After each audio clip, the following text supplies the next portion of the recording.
بہت دور گھنے جنگلات کے درمیان ایک وسیع و عریض علاقہ تھا جہاں سورج کی روشنی بمشکل ہی درختوں کے درمیان زمین تک پہنچ پاتی تھی۔ یہاں مختلف قسم کے جانور رہتے تھے، چھوٹے پرندوں سے لے کر طاقتور ہاتھیوں تک، اور سبھی ایک دوسرے کے ساتھ اپنی اپنی دنیا میں مگن تھے۔ اس جنگل میں ایک خوبصورت شاندار شیر رہتا تھا جس کا نام ٹائیگر تھا۔ ٹائیگر اپنی بے پناہ طاقت، چمکتے سنہری جسم اور تیز دھار پنجوں کے لیے مشہور تھا۔ جنگل کے دیگر جانور اس سے ڈرتے تھے، لیکن ساتھ ہی اس کی عقل اور فیصلے کی صلاحیت کی بھی قدر کرتے تھے۔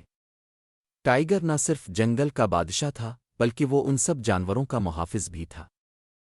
جنگل کے جانوروں میں ہر طرح کے کردار تھے۔ ہاتھی بالو ہمیشہ ٹائیگر کا وفادار دوست تھا۔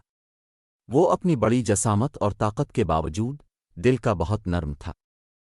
چیتا تیز اپنی پھرتی کے لیے مشہور تھا اور ہمیشہ جنگل میں کسی نہ کسی ایڈونچر کی تلاش میں رہتا تھا۔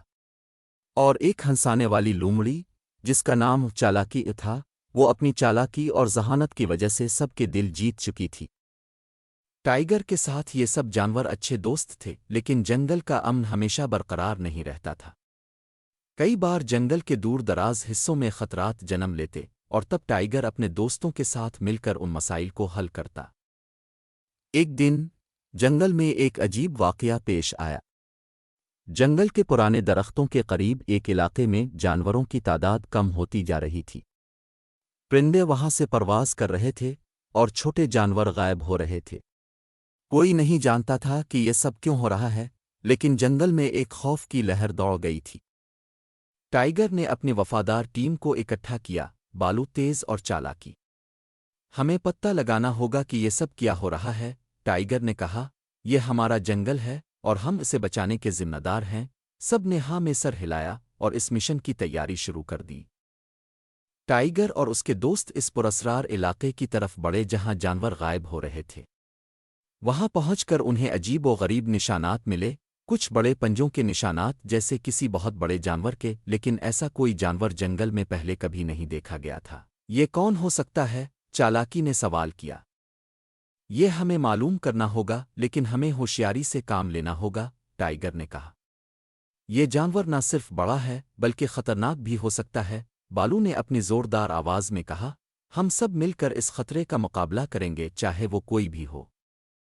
اگلے چند دنوں میں ٹائیگر اور اس کے دوستوں نے اس پراسرار جانور کا تعاقب کیا۔ ایک رات جب وہ درختوں کے بیچ چھپ کر نگرانی کر رہے تھے تو اچانک ایک بڑی سیاہ مخلوق جنگل میں نمودار ہوئی۔ اس کی آنکھیں سرخ تھیں اور وہ انتہائی تیز رفتاری سے حرکت کر رہی تھی۔ یہ وہی مخلوق تھی جو جنگل کے جانوروں کو غائب کر رہی تھی۔ یہ کیا ہے؟ تیز نے حیرت سے پوچھا۔ یہ تو کوئی عجیب مخلوق لگتی ہے، چالاکی نے کہا۔ ٹائیگر نے اپنی چمکتی آنکھوں سے مخلوق کو دیکھا اور کہا، یہ کوئی عام جانور نہیں ہے۔ ہمیں ہوشیاری سے اس کا سامنا کرنا ہوگا۔ ٹائیگر اور اس کے دوستوں نے حکمت عملی بنائی کہ وہ اس مخلوق کا مقابلہ کیسے کریں گے۔ وہ جانتے تھے کہ یہ لڑائی آسان نہیں ہوگی، لیکن ان کے پاس اور کوئی راستہ نہیں تھا۔ اگلی رات انہوں نے اس مخلوق کا پیچھا کیا اور اسے جنگل کے گہرے علاقے میں جا پکڑا۔ ٹائیگر نے اپنے پنجے نکالے، بالو نے اپنی طاقت کا مظاہرہ کیا، تیز نے اپنی پھرتی سے مخلوق کو الجھایا، اور چالاکی نے اپنی ذہانت سے اس مخلوق کو پھنسانے کا منصوبہ بنایا۔ کئی گھنٹوں کی لڑائی کے بعد آخرکار وہ اس مخلوق کو شکست دینے میں کامیاب ہو گئے۔ لیکن جب وہ مخلوق زمین پر گری تو اس کی شکل بدلنے لگی۔ وہ دراصل ایک پرانا جادوئی جانور تھا جسے کسی بدرو نے اپنی گرفت میں لے رکھا تھا۔ ٹائیگر اور اس کے دوستوں نے اس مخلوق کی اصل حقیقت جاننے کے بعد جنگل میں امن واپس لانے کا فیصلہ کیا۔ انہوں نے اس مخلوق کو جادو سے آزاد کرایا اور وہ مخلوق جنگل میں دوبارہ سے اپنی فطری حالت میں آ گئی۔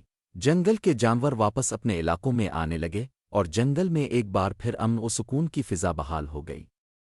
ٹائیگر، بالو تیز اور چالاکی کی بہادری اور ہوشیاری کی وجہ سے جنگل میں ہر طرف خوشی کا ماحول تھا۔ ہم نے مل کر یہ جنگ جیتی ہے، ٹائیگر نے اپنے دوستوں سے کہا، اور یہی دوستی کی اصل طاقت ہے۔ یہ کہانی ہمیں سکھاتی ہے کہ چاہے کوئی بھی خطرہ ہو، دوستی، بہادری اور اتحاد کے ساتھ ہر مشکل کا مقابلہ کیا جا سکتا ہے۔ ٹائیگر اور اس کے دوستوں نے ثابت کیا کہ اگر ہم مل کر کام کریں تو کوئی بھی مشکل ہمیں شکست نہیں دے سکتی۔